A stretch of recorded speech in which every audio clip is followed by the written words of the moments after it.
되찾았고 말 그대로 빛을 되찾았다는 뜻이다.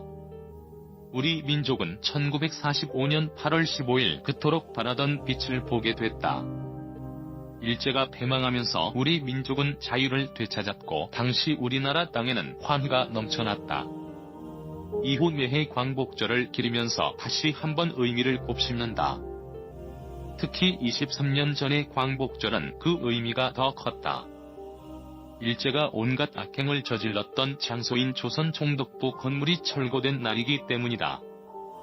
당시 대통령이던 고김영삼 전 대통령은 역사를 바로 세우고자 하는 의지로 조선 총독부 건물을 해체했다. 가히 충격적인 사건이었다.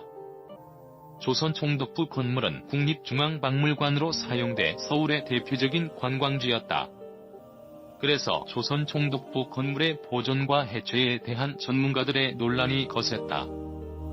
김영삼 대통령은 논란을 일축하며 조선 총독부 건물을 해체하고 경복궁을 복원했다. 일제 침략의 잔재를 남기지 않기 위해서였다. 대통령의 이와 같은 결정에 시민들은 엄청난 환호를 보내며 지지했고 이는 지금까지도 고김영삼 전 대통령의 업적 중 하나로 회고된다. 그런데 이와 관련해 대부분 사람들이 잘못 알고 있는 정보가 있다.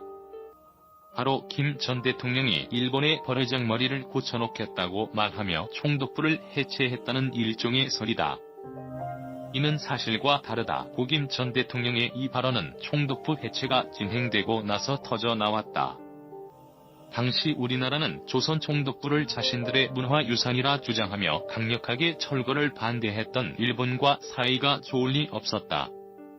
그뿐만 아니라 독도 해군 주둔 문제와 관련해서도 크고 작은 외교적 마찰이 끊임없이 터져 나왔다. 그러던 중 당시 일본의 총리였던 요시로가 일본의 해상 자위대에 이지스함 한 척만 가면 아마 한국 해군의 발할은 전멸이다라고 발언한 게 화근이었다. 이후 고김 전 대통령은 기자회견에서 이번 기회에 일본의 버르장머리를 고쳐놓겠다고 강력하게 말한 바 있다.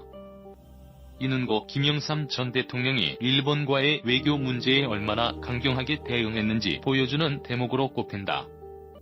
또한 총독부 건물 폭파도 사실과 멀다. 총독부는 다이너마이트로 폭파된 게 아니다. 엄밀히 말하면 철거된 게 맞다.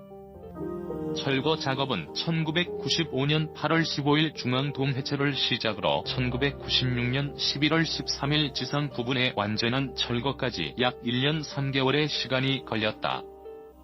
한편 일본은 일제강점기 한반도 식민 통치를 위해 북한산에서 남산을 잇는 민족정기의 맥을 끊는 위치에 경복궁의 4분의 1을 허물고 식민 통치기관인 조선 총독부를 세웠다. 이렇듯 일본은 모든 수단과 방법을 동원해 민족의 정기를 끊고자 노력했다. 오히려 경복궁이 재건된 광화문에서 대한민국은 지금도 역사를 쓰고 있다. 그러나 한반도의 정기는 끊기지 않았다.